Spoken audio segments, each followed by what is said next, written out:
Support WrestleTalk! Give us a subscribe. Hello and welcome to WrestleRamble. This is Luke Owen, I'm Ollie Davis, and today we're going to be talking about Brock Lesnar's Royal Rumble 2018 match. What's next for Finn Balor, considering it looks like Vince McMahon has given up on him? Crap gimmicks, mailbag, great balls of botch, everything you could want. If you want to go to any of those discussions, click the timestamps in the video description below, or stay right here, Swaff Nation, for our first segment of Great Balls of Botch. First up, we have John Sykes.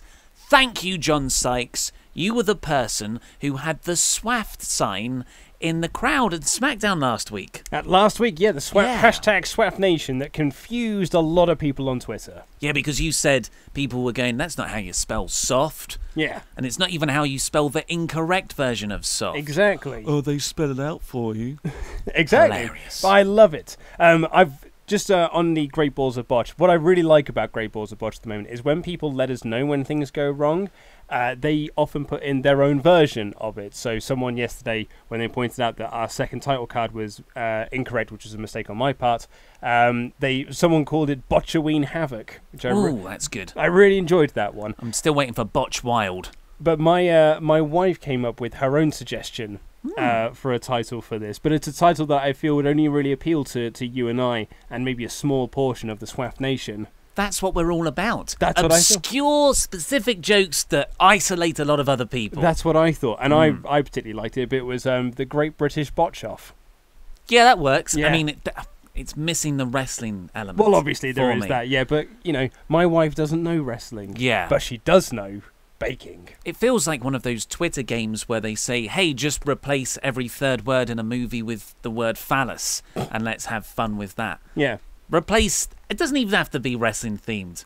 I don't think it has to be wrestling themed. I Just think it could be botch. anything. I think it does. I completely agree. I am, and actually, you know, the phallus game thing, or just the penis, or you know, just saying dick or something. Yes. We used to play that on film sets when I got out of university and I was working on short films.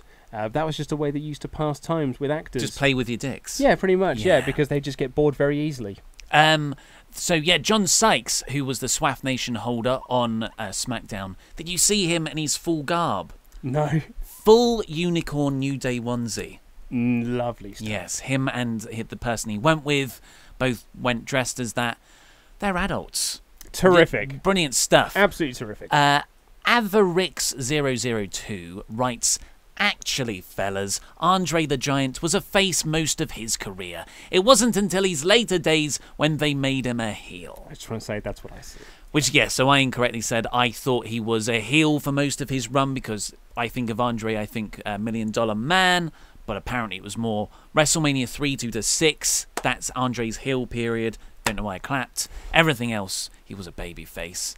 And finally, the Great Balls of Botch. This is an interesting suggestion from the Swaff Nation. So it's the WrestleRamble War, as we have every month. Predictions, fantasy booking warfare, Raw versus SmackDown, and the person with the most losses has to do a punishment the following month. And this month it's a spicy challenge. I'm not good with spicy food, which is good because I'm 4-0 ahead. And I can't come back from that because we only have 3 challenges left. Yes. And one of which was the Raw versus SmackDown. We both agreed. So Yes. there's only 2 options. There's Fantasy Booking Warfare on Monday, and next week's WrestleRamble Raw versus SmackDown. So the T has commented, I assume it's a different one from Booker, I think if Ollie does a complete sweep this month with the 3 more votes, he forfeits and takes the punishment. Ooh. So I think what they're suggesting is, I'm 4 ahead. The next one's Fantasy Booking Warfare on Monday. We're going to fantasy book Pete Dunne's WWE debut, or like proper first main roster run. I am so confident in my fantasy booking for this, I am willing to put everything on the line. You are going all or nothing. I'm going all in. Hashtag all in Justice League. I hate that slogan. Yeah? It's like, oh, right, yeah, so Superman's coming back. I mean, not that they tried to hide that anyway. He's just been added to the posters, hasn't he? Well, I was going to say, my favourite thing about the Justice League taglines, which is just like, you can't save the world alone, which the movie sort of argues that actually you can. I haven't seen it yet. I'm seeing it Saturday, so today. Are you actually going to finally see it now? Yeah, I've got it booked in. I'm really looking forward to your views on it. Although I do think that, bit of a tangent this, I do think that your expectations are going to be so low that you'll probably come out of it and go like, it's fine. Or I'll scream into a pillow for 2 days. Yeah, like Suicide Squad. Yeah. So yes, that's official. Let's shake on it. It is all on the line on Monday. Hashtag all in. Yeah, don't say that. It's going to be for Fantasy Booking Warfare, and the loser of that one only. So Survivor Series predictions, NXT predictions, previous Fantasy Booking Warfares, they've all been put aside. They were now stakeless, like all of Survivor Series. And we will fight one more time. One more time. And then the loser will have to do the spicy challenge in December. We haven't done a crap gimmick for a while, Luke. I've got quite a backlog of crap gimmicks because I often get people like contacting me to say like, oh, where can I send a crap gimmick to that it's more than 280 characters? And I say, just DM me. So like, I've got quite a few DMs with crap gimmicks in there that I've yet to get to. So apologies that we've not done them. I've not ignored any of them. They are all there in the backlog, but we actually haven't had a chance to do crap gimmicks for a while. It's just been so busy with news and Survivor Series and all that stuff. We didn't forget about it. And if anything, we want to congratulate Beastmaster, who is a crap gimmick alumni who's now migrated. He's been signed by WWE. He's just made it across. Yeah, and he's going to be in the three-way at Clash of Champions with Jinder and AJ Styles. Or is it just Jinder Mahal's new gimmick? Like they took the Beastmaster gimmick and have given it to Jinder Mahal. I'd be very upset for the guy who plays Beastmaster for us then. Well, I mean, I'm sure we can send him a cease and desist. We could always try. Not the first we've sent this week. Certainly not. So Matt Taylor has gotten in touch via email. I nearly said iMail. And why nearly iMail? I don't know. Via email. Via iMail. It sort of flows off the tongue No, better. it doesn't. Here's the... I mean, I think you're going to be a fan as soon as you hear the first sentence. Now, strap in, folks, because this is a long one. Zog the Alien. That's what she said. Zog is an undefeated alien warrior from Alpha Centauri, and in brackets, thankfully, Matt Taylor, storyline. So this is kayfabe. Obviously, he's not it's not an actual alien warrior. It's like with WrestleBot. Yeah. His arm is all metal, and then kayfabe. His brain was replaced by a scientist. Kayfabe. He has travelled to Earth from his home planet and is looking to face off against the best warriors Earth has to offer.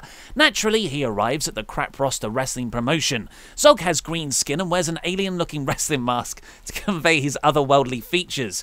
His finishing move is the Shooting Star Press. Zog is brought to the ring in an alien oxygen tank that is sealed, and when opened, green gas escapes from the tank, and Zog strides out, carrying with him breathing apparatus.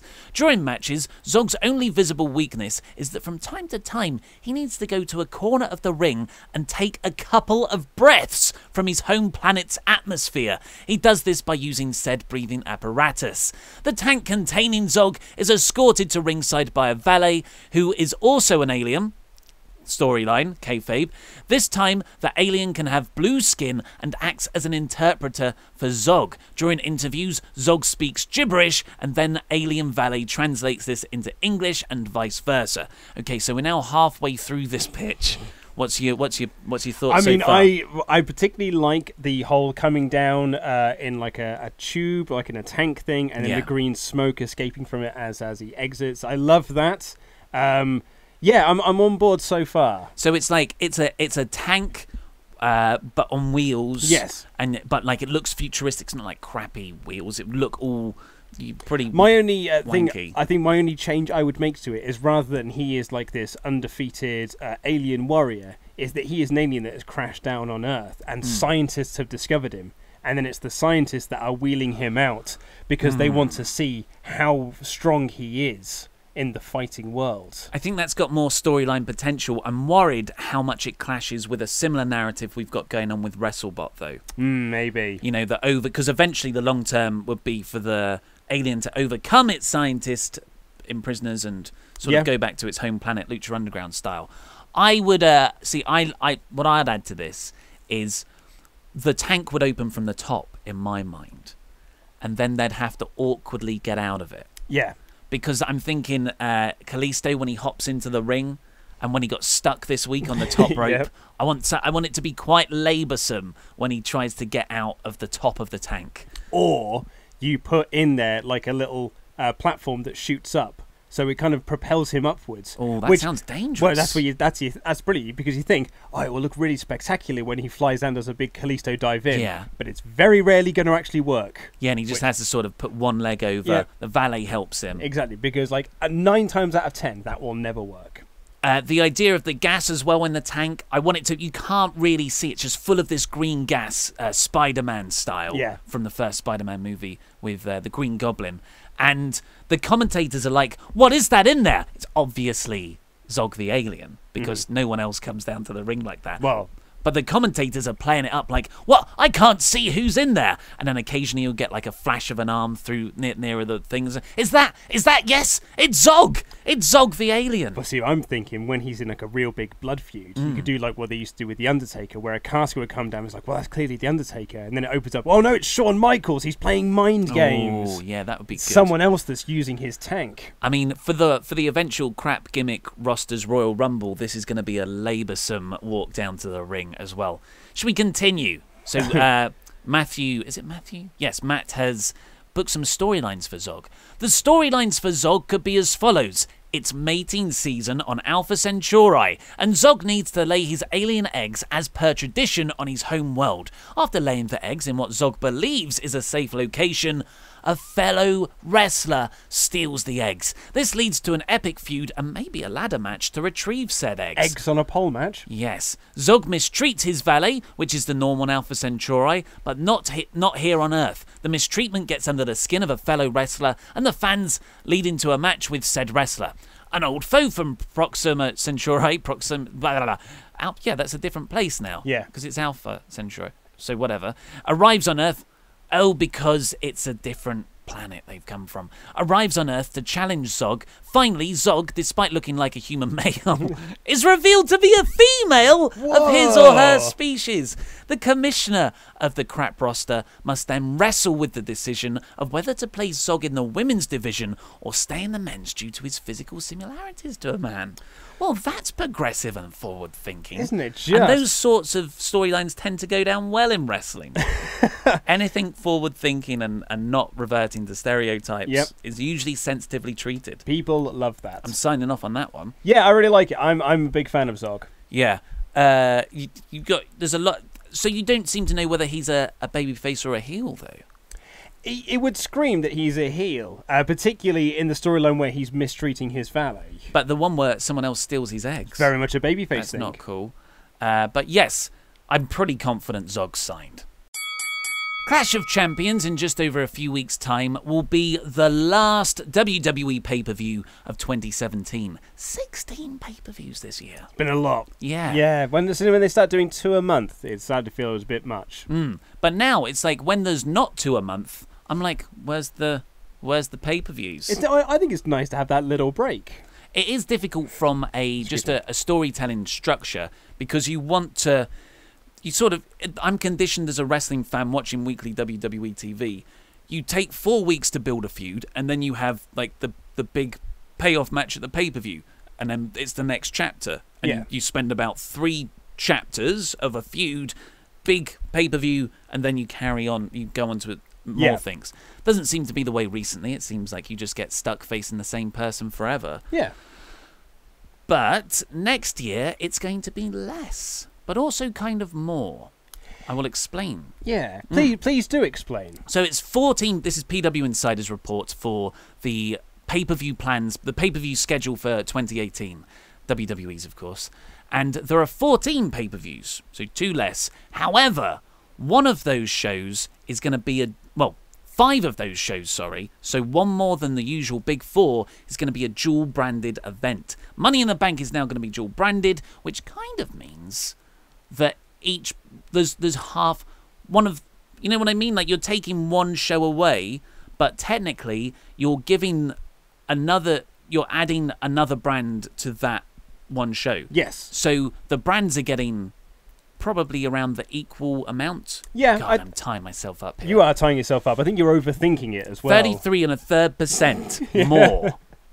Plus my 75% chance of winning. Yeah. So, yeah, I mean, I think this is probably very much a good thing. I'm also glad to see Money in the Bank be a dual-branded pay-per-view. I think that it should be treated as one of the big five, if that's what their aim is now, is to move away from the big four and now brand it as the big five. And I think Money in the Bank is a very good option for that. It's interesting reading the Wrestling Observer newsletter, because Dave Meltzer was kind of speculating about what that might mean when it comes to doing the Money in the Bank. Do they do 4 ladder matches? Do they do... Because you've got the women's, of course. Because do they do a Raw and women's, a Raw men's and a Raw women's, a SmackDown men's and a SmackDown women's? Or, and this is the version I'd prefer, do a men's and a women's and have wrestlers from both brands competing. Ooh. So then, say, like the Raw one will get the men's briefcase and the SmackDown gets the women's case. But then, of course, Survivor Series does no longer become the one night of the year. Having said that, I guarantee they'll still go with that branding, because it's doublespeak. If they just keep saying it, eventually it's true. So you wouldn't, obviously 4 Money in the Bank matches is way too many for a pay-per-view. We watched the 2011 pay-per-view, Money in the Bank pay-per-view, not too long ago, the one where CM Punk beat John Cena for the title. And it really does feel like you have to go completely separate on what sort of stories you tell. Yes. It's like Hell in a Cell. You're pushing it at 2 Hell in a Cell matches on a show. Of course, there was a few with 3 on. And yeah, you just run out of ideas. It feels repetitive. The stuff doesn't feel as special. But if one's a women's match and one's a men's one, they will be different enough, Completely hopefully. agree. Yeah, and there was even, Meltzer was even speculating in there that they may add a 3rd one in there for tag teams. Oh, that's going to be a cluster F. Just 7 different tag teams fighting in a ladder match. Surely you just want it to be a 3-way. No, you want to get as many teams there as possible. So you wouldn't like the idea of just having maybe the women's Money in the Bank match is SmackDown and the men's is Raw, or vice versa? I think it's better if it's dual branded, because I think that adds a bit more drama to it then, of like, because you got is Raw going to be able to get both of the briefcases? Is SmackDown going to be able to get both the briefcases to have onto their brand? I think that's a really smart way to play it, because especially as well, I think that the Money in the Bank from this year has felt incredibly devalued, in that Bazza Corbs was booked like a complete chump while he had it, because they were using that excuse of, well, he's got the briefcase, so he'll be fine, which I hate as a booking mechanism. It's like, oh, he's got the briefcase, so eventually he'll be champion, and everyone will forget about all those losses that he had. But he then lost, so it just looked like an even bigger chump, and it just killed every single bit of momentum that he possibly might have had coming out of Money in the Bank. And Carmella has done nought with the briefcase for... I mean, she's had it, and she comes to the ring with it, but what's it really meant for her to have it? In the first few weeks, they did build it into the story a lot. She was constantly teasing. She was down at ringside for any championship matches, or just like matches where the champion's in. But yeah, they have just dropped it. Yeah. In terms of caring.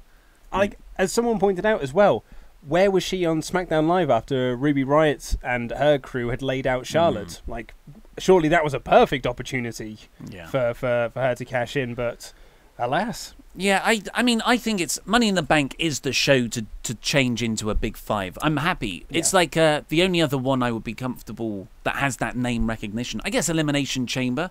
That's a sellable concept on its own, but that by its nature falls in between Rumble and WrestleMania. Yeah. So... well, I guess you could move it, but you know that's the only other one on here on their usual list of pay-per-views that I think's deserving of a big 5 spot. The other one, of course, would have been King of the Ring, but this is where it used to go, like in the June-July time between Mania and SummerSlam. But they don't care about King of the Ring, though, do they? And also, I think with Elimination Chamber being a Raw exclusive pay-per-view this year, guarantees us a SmackDown star to win the Rumble. Because that means then that because Brock Lesnar... because that's not what happened last year. No, but Brock Lesnar's not likely to be defending his Universal Championship inside an Elimination Chamber. So, what are they going to be fighting over in the Elimination Chamber? The Intercontinental title. maybe that's how you get it off Roman. Maybe that's what they'll do. But to me, it feels like that they'll use... that SmackDown star will win the Rumble. My hope is Shinsuke Nakamura.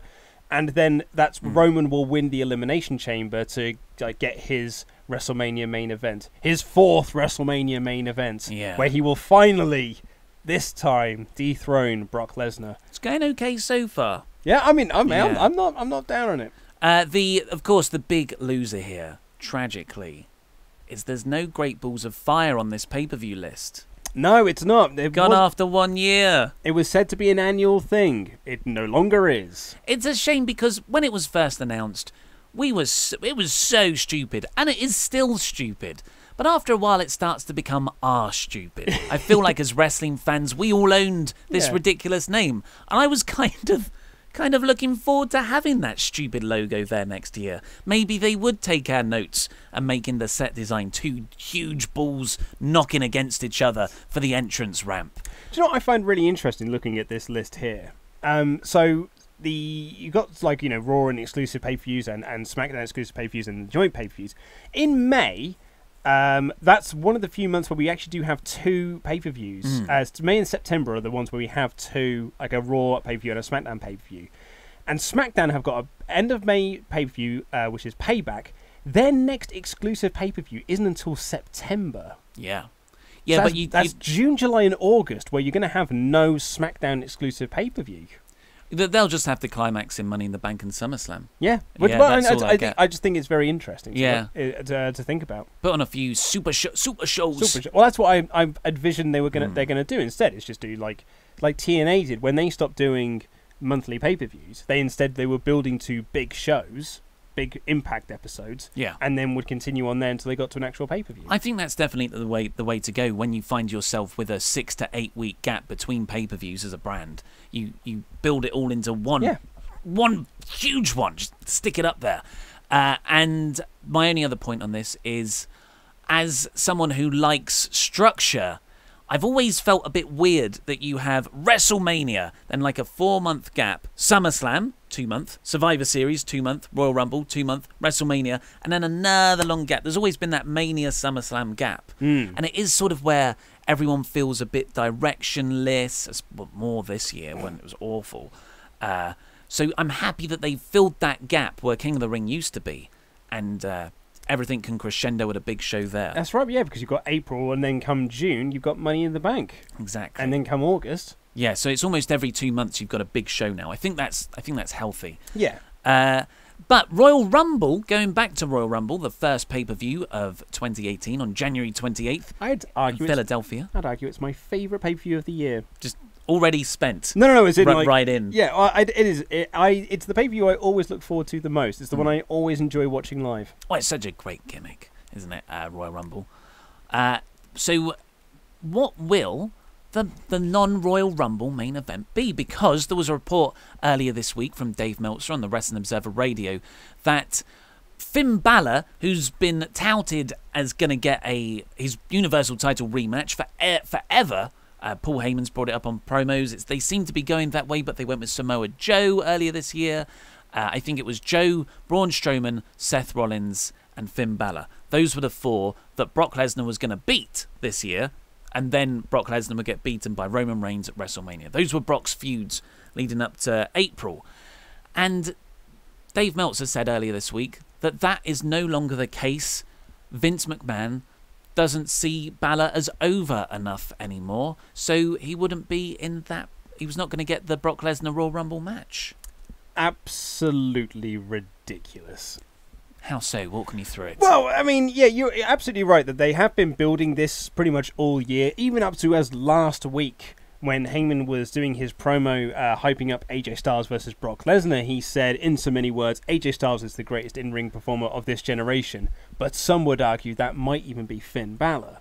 Being like, hey, this AJ's great, but also Finn Balor's really great as well. Trying to build this up. And, you know, everyone kept saying, like, it's fine that Kane squashed Finn Balor because he's moving on to Braun Strowman, and Balor's going to get his shot at Lesnar anyway, so everyone will just forget about that squash match. Problem is, no one really did forget about that squash match, and Balor's impact has felt very weakened since then. And I think that Brian Alvarez of Figure 4 put it the best when he just said he was booked to not get over, he didn't get over, and then they said, well, he didn't get over. Have you seen Sports Illustrated's report today? No, you have not. So Justin Barrasso writes that Finn Balor was actually never up for contention for this Royal Rumble match because Vince is so down on him. Not down on him per se, but just, I'll read the quote. As Finn Balor is bland when he is not portraying the demon character. And now, apparently, Vince McMahon sees him as a newer version of Dolph Ziggler, as a performer with a great series of matches, but no reward at the top of the card or faith from the office. It's just baffling because you look at all the great stuff that he did in NXT where he was champ for well over a year. 272 days. 272 days, thank you very much. You look at all the great, like the main events that he had while he was in New Japan, like the great stuff he's done all over the world, and yet here they are on WWE, it's just like, I just don't think he can get over it. He's just a bit bland. I mean, I know they like tall guys, they like big, muscly dudes, but like, you look at him as a great in-ring performer, and he has that great match with AJ at TLC, and then AJ has this great match with Brock Lesnar. My mind would be like, so that guy had a great match with AJ, and then the other guy had a great match with Lesnar. I bet you that if I put the other guy with Lesnar, he'd also have a great match. But no, man, I was like, oh, he's just a bit bland. He's just got black trunks. Someone tweeted... How would that get over? Someone tweeted a picture of, Finn Balor isn't over. And then it was a picture of everyone throwing their arms up in the air for his entrance music. And you're like, he is really over when he's got a bit of steam behind him. However, I would argue to that, it was the argument when Daniel Bryan was quote-unquote over, and there were a lot of arguments within the office that Daniel Bryan isn't over, is over. So the argument would probably be that Finn Balor isn't over, his entrance is over. It's a real shame because I think, he's got the demon gimmick. He is a very attractive man. I think he'll be a real hit with the ladies with the leather jacket. He's not a good promo. He's a bad promo. But if you package him the right way with Luke Gallows and Carl Anderson, you can protect that part of him, and he can become a really cool, badass guy who he isn't the tallest, but I think his physique gets around that. He's so impressively built in his torso. You almost don't notice how short he is compared to everyone else. Plus, what I think it comes down to, though, I think he's never recovered in Vince McMahon's eyes, and I'm like speculating massively here. I don't know what Vince thinks. But I think they had that huge push ready for you. You become the inaugural Universal Champion.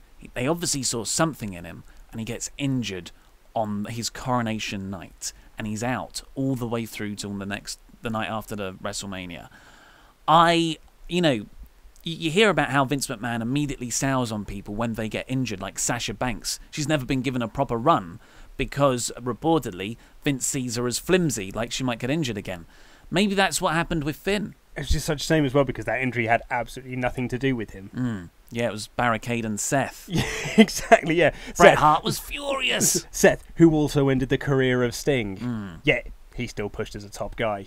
And he was injured. He was injured for a really long time while he was champion. And injured at a house show as well, the jerk.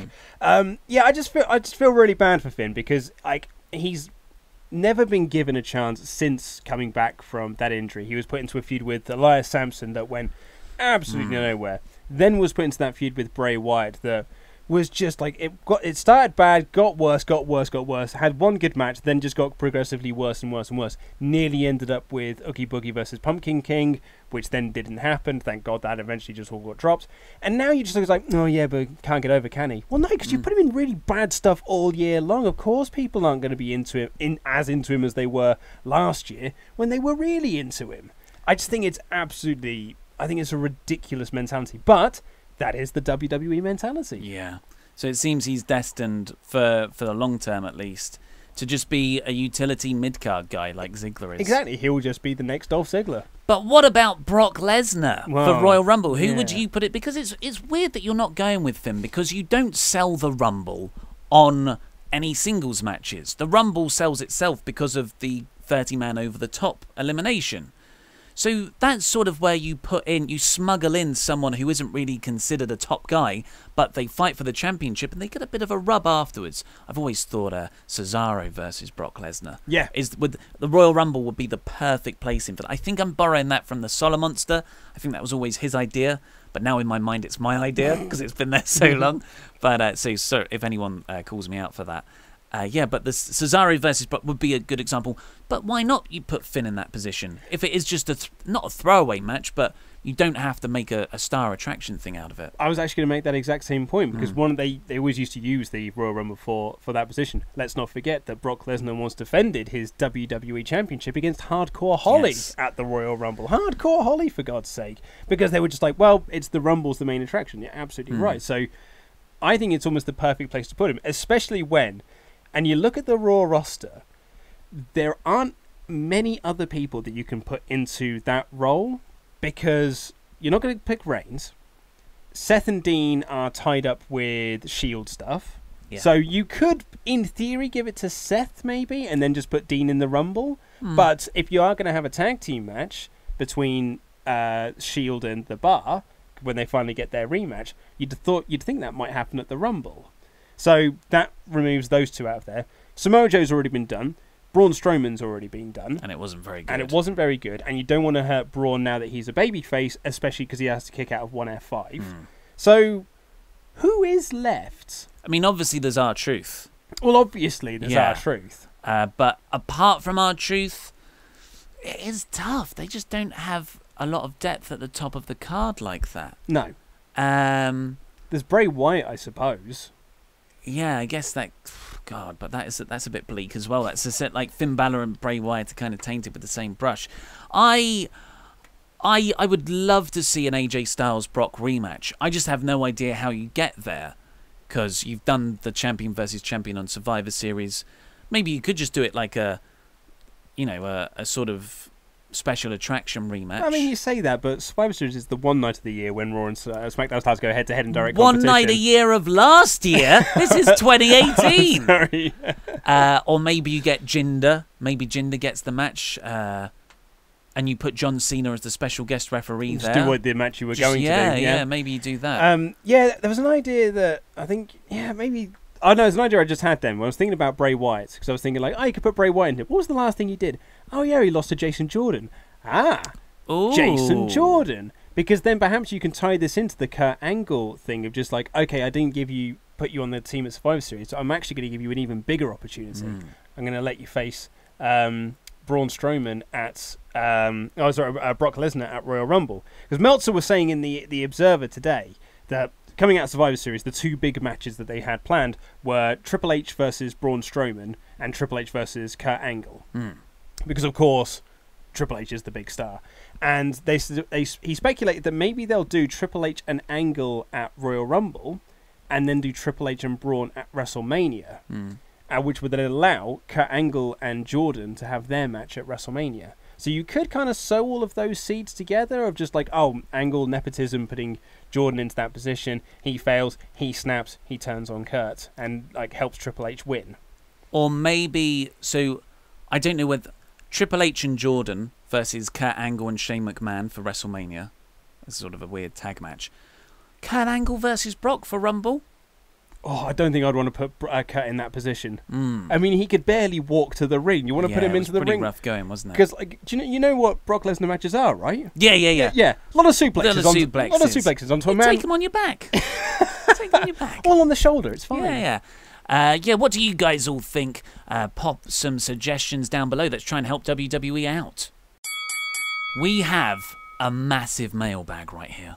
Huge. But we're only going to do 2 questions. Joseph Yojo Ho has inquired via Patreon. Do you guys ever wonder if WWE writers or high-up staff ever watch your podcasts? Just to get a certain perspective. I ask because when Sammy turned heel at Hell in a Cell, I could have sworn Luke booked that almost word for word on their script days earlier on a Booking War podcast. Even my fiancée, who happened to be hearing the podcast in my car when watching the pay-per-view, said, "Isn't that what that guy said he was gonna happen in your car?" Made for a good laugh and a whiskey. Have good holidays, my friends. Thanks, Joseph. Thank you, Joseph Yojo Ho. A good laugh and a whiskey in the car. I don't think that he was having whiskey in the car. I hope not. That sounds like a Metallica song.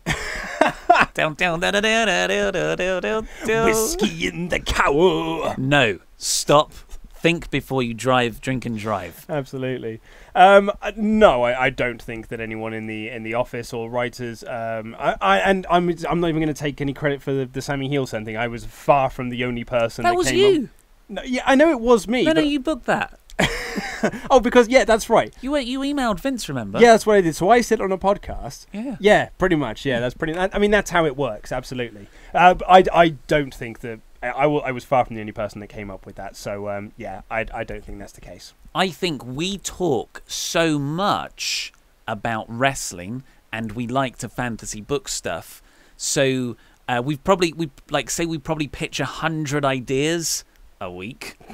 And then one of those ideas is used by SmackDown in a month's time.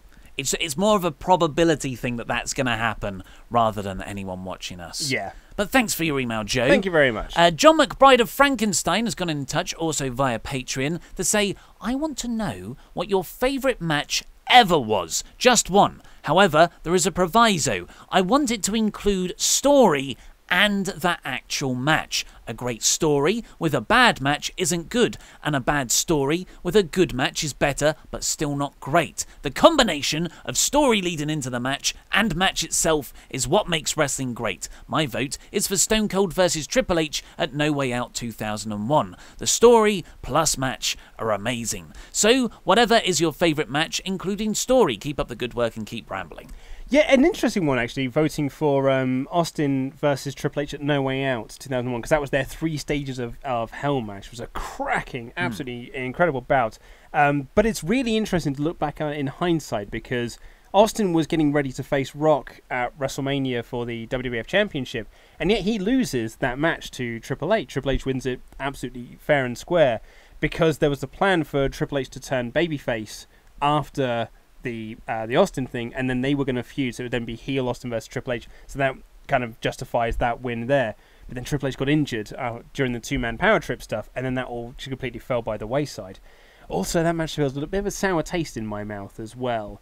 And because afterwards, like, Triple H gets this huge win over Austin, it's this absolute war, and he wins, he's the guy that's standing tall, but Austin has to give him a stunner afterwards. And I'm like, why did Austin have to give you a stunner? Why couldn't you just have Triple H have that moment? Stunners are cool. Well, stunners are cool, but... Yeah, I know, I'm just being facetious. So, do you want to go first? Well, unfortunately, you've actually got the one that I was going to say. So are we both going to say the same thing? I think that it's the only answer that can be given. Well, I feel bad about this because I talk about it so much, so I've actually got a second answer underneath. Story and resulting match, it's got to be CM Punk versus John Cena, Money in the Bank 2011. Pretty much, yeah. Is that so? We both got that one. Yeah, I mean, I was trying to think if there's anything else. Yeah. No, because I was thinking, like, oh man, like, great moments and like a really great feeling during the match, and I was thinking like, oh, like Rock Hogan at WrestleMania X8, but then I was like, oh, actually no, because the storyline leading into that match was absolutely awful. WWE aren't very good at doing both. They're not good at doing both really, really well. Yeah. They can do both mediocrity or like one really... There's like a trade-off. Right? There's only so much, apart from in this case, where the CM Punk, Summer of Punk or whatever it was in WWE, is my favourite wrestling storyline and pipe bomb and angle, apart from the John Cena firing stuff. That's no good. Yeah, absolutely. But that's like my favourite wrestling storyline, maybe of all time, definitely in recent history. And their match afterwards was everything you wanted and more. It delivered and then some. Even when they were botching all over the show. Yeah, it's crazy to think how many like mistakes there are in that match. So because that's quite obvious, though, we went for the same one. I put underneath, just as one from this year, Kenny Omega versus Okada 2, because you've got that great match going into it of what will they do after the last time. They had a match that was better than the 6-star match they had in January, which is mind-boggling. 60-minute time limit draw. They told so many bits of story. It's like the story heading into the match was also within the match itself. The excellent spot where Kenny Omega just faints before Okada hits the Rainmaker and effectively counters it by mistake. And leading into that, it's just the story of Okada having war after war with all these other great wrestlers. And over time, he's getting broken down while Kenny Omega's training himself up and taking time off. And then they clash again. Yeah. Great stuff.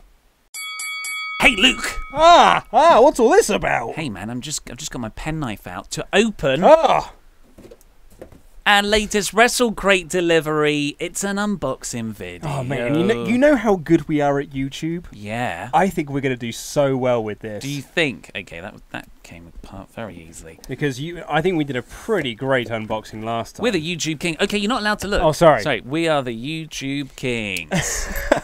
We do stuff like this without any awkwardness. So let's see what's... I'm not going to look. I've sort of spoilt myself. I was going to say, I've seen one other thing that's in there already. I think we saw... It's quite hard to miss, so I'm just going to grab it. I think it's this one, right? Oh, look at this. It's a Finn Balor. Oh, it's timely pop vinyl. We were just talking about a Finn Balor. How you doing, Finn? Number 34. See, that's the thing that gets me, is the numbers. As soon as I see that number, I'm like, oh, I have to complete the set. Yeah, I'm a big... I want to be a fan of pop vinyl figures, and I really want to collect them because I do think they're really awesome. My wife hates them; she finds them a bit scary.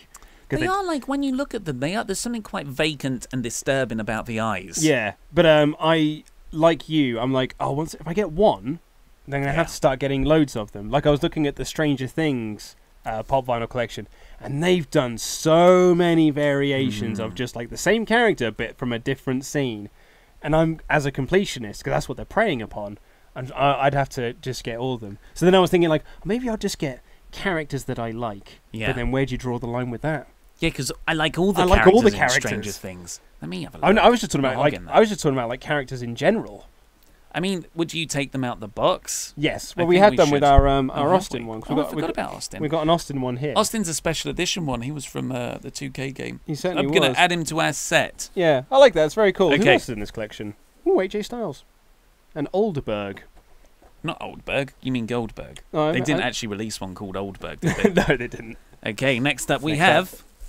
It's a mug of some sort. It's a cup. It's a Steve Weiser. Oh. It's a Steve Weiser mug. Of course, from Stone Cold Steve. He can hang out. He's got a little cup. Hey. Glug. Our old Hasbro Austin as well. Yes, that says Steve Weiser, best served with a stunner. Oh, well, speaking... how timely is all this? Because we were just talking about Austin Triple H. What we could do, this is like a perfect chat-up drink. You could go to a lady in a bar and bring your own drink cup and say... Bartender, fill this up, will you? Yeah, and say, hey... They say, no glass, but I brought my own. I brought not quite a pint glass. Please fill it up. Yeah, just go, hey, so you know wrestling, when it was popular about 20 years ago. Do you remember Stone Cold Steve Austin? Yeah, his finishing move was a Stone Cold Stunner. And this says best served with a stunner. Want to get a drink with me? Okay, sorry, I won't talk to you anymore. So that's good, though. And perhaps actually who's next to Steve? We've got a big Steve behind us as well. Maybe you don't have to go with like the wrestling was popular. It's like, hey, have you ever seen Steve Austin's Broken Skull Challenge on Dave? Probably the best show on TV at the moment that isn't The Apprentice. Okay, I'm grappling because I don't want to see what it is. This is an advert. So we won't go through that one. Did What's well this? there. Oh, this feels like a DVD. Yeah. It's like a Bush Tucker trial. This is Fright Night. Oh, it's PCW. Our boy Keith Lee. Our boy Keith Lee. Bask in his glory. Preston City Wrestling DVD. Let's see who's on the card here. Love all these guys already. With the bastard Dave Mastiff. The bastard Dave Mastiff. Keith Lee, Joe Coffey. Keith Lee's the guy we saw at Revolution Pro, who's an enormous man. So from the bottom... it's a three-way between the three of them. And that sounds like a meat feast of a match. Yeah. There's a women's match. Vader Scott and Lauren versus Nightshade and Lucy Cole. The championship match, how do you say that? Easton Rees versus T-Bone. Who else? Martin Kirby's in there. Lionheart and Shah Samuels. Mm-hmm. And CJ Banks, our boy from CCK. He's not in CCK, is he? No, you're thinking of that's Travis I'm Banks. thinking of Travis Banks. But anyway, cool DVD, bro. Yeah, especially, probably worth it just to get Keith Lee taking on Dave Mastiff. Okay, this is like a What's that? What's this? It's only the WrestleTalk magazine issue 1. Oh, amazing. That's amazing. Well, this is fantastic. I mean, it's got all the great stuff. I mean, I'm sure you all know about it a lot already. Look, there's you. There's me. This is this article I wrote. It's one of my favourite things I've ever written. And it's got a link to the exclusive video that you can watch. You like videos. You do like videos. You're watching one right now. Yeah, this is really... I mean, we're joking, but it is actually really good. And we're very proud Very that proud. this is attached to us. Issue 2's out in December. This is a T-shirt. It's kind of like Christmas all over again. What T-shirt have we got? It's purple. I'm going to open it up here. It is... Oh, it's got some Japanese writing. It is... It's Japanese writing. What does it say? This is Burning Hammer. Yeah, but what's it for? What's it say at the bottom? Kurikan- Puroresu Anniversary. Kurikan Hall. Kurikan Hall. But what's the promotion? It's what it say at the top. So I can read. Oh no, wait. So that's Giori. Can you read Japanese? Giorisu. Yeah, but I don't know what it means. I can just say it phonetically. How fascinating. I didn't know that about you. I did it at GCSE. You did it at GCSE? Yeah. What kind of posh school did you go to where you're learning Japanese? A cool one. That is a cool school. I did it so I could read my Pokemon cards. that were in English? Yeah, no, I got some imported. Oh, I see. So, we've got a little pin here. Nitro Party! That's pretty cool. I like these pins. Yeah. So it's got a little WCW VHS there. Oh, that is cool. Yeah. I like that. And have we got anything else? No way! Oh, we've got a CCK signed print thing! And we were just talking about them. These guys are amazing. They're with Travis Banks. Chris Brooks, Kid Lycos, and Travis Banks. This was taken at Alexandra Palace. Yes. These guys are awesome. That's cool. We'll make that part of our set along with Martina the Moth. Exactly. So the T-shirt, because obviously this is a magazine that tells you what it is, everything. It's just a Burning Hammer T-shirt. The in-ring action is strong style, known for combining elements of mixed martial arts and shoot submissions. Celebrate Puro in your new shirt. We will. We will. We'll take it in turns to wear it. Yeah. And celebrate strong style and chop each other. Absolutely. Well, that's all we've got time for today. Thank you for hanging out with us on a Saturday or a Friday if you're a Patreon donator. If you want to watch more WrestleTalk news or the WrestleRamble, click the videos that have just appeared over Luke's face. He's enraptured in this little leaflet thing, so he's not doing his usual head bopping stuff. Subscribe to this channel on YouTube and this podcast, the WrestleRamble podcast, on your chosen podcast provider. Support WrestleTalk on Patreon and pledge there. And for loads of goodies and what else? And the magazine. Order the magazine. And I probably should have said this as well in the link below. If you use the discount code WTTV on WrestleCrate, you will get a free autograph or DVD in your first box. That's amazing. This has been Luke Owen. I've been Ollie Davis, and that was Rambling.